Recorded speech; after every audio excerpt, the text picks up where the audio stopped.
અને હું તો ઘણી વાર કહું, ભગવાન કદાચ સંપત્તિ ના આપે, ભગવાન તમને સુખ ના આપે, પણ જો તમારા પરિવારમાં તમારા દીકરા સંસ્કારી હોય, જે રોજ મા બાપને વંદન કરે, મા બાપની પૂછા કરે,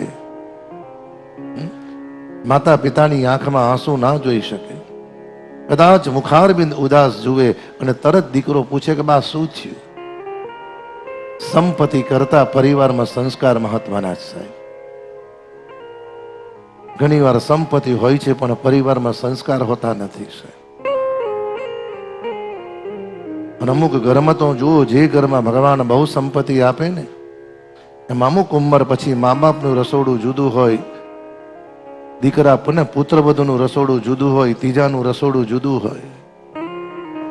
ભાઈ કહ્યું ને, જે મકાન મોટા થયા પણ મન નાના થયા.